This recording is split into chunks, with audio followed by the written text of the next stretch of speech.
नमस्कार साथीहरू सबैलाई मेरो ब्लगमा स्वागत गर्न चाहन्छु। आज म सहित मेरा दुई चार जना। नमस्ते, मेरो नाम भाग्य नेउपाने। तिमी भाग्य होइन के अभागी हो। अनि अहिले चाहिँ आज हामी सबै साथी मिलेर हिनोसीमा आएका थियौँ। यो भाइ चाहिँ पछि लागेर आएको हो। ऊ चाहिँ फोटो खिच्न यसो स्पेलिस ठाडै बनाएर हालिदिन्छु। ऊ चाहिँ भारी बोक्ने मान्छे हो हाम्रो। ऊ चाहिँ मैले रक्सी लिएर आएको थिएँ, यसो खानु पाइन्छ कि भनेर आएको थियो। अर्को फेरि हाम्रो पछि पछि लाएर आएको केही बाँकी छ कि भनेर। यसरी हामी आज हिनोसीमामा आएर पौडी खेलेर अब हामी ऊ त्यो डाँडामा गएको केही पनि देखिएन। त्यही भएर अब हामी फर्किँदैछौँ। यस्तै छ अलि।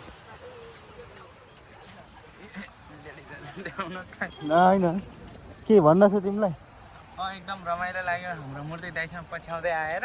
तर अन्तिममा चाहिँ भरिया बनाइदिनु भयो, त्यसमा पनि सुकै छ। धन्न त्यति बनाइदिए लु। ओ भाइ तिम्रो के छ भन?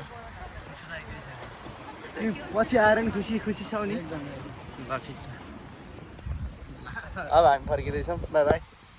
यो हाम्रो भविष्यमा कुनै दिन हेर्दाखेरि स्मरण होस् भनेर भन्ने हेतुका लागि मैले यो भिडियो क्याप्चर गरेको छु। एकपटक म सर्लक्क देखाउन चाहन्छु सबैलाई। सर्लक्क यो पेसिफिक ओसन हो, जसलाई नेपालीमा प्रशान्त महासागर भनिन्छ।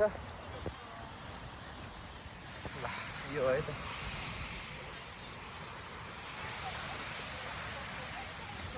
मान्छेहरूको नि एकदमै भिडभाड छ आज।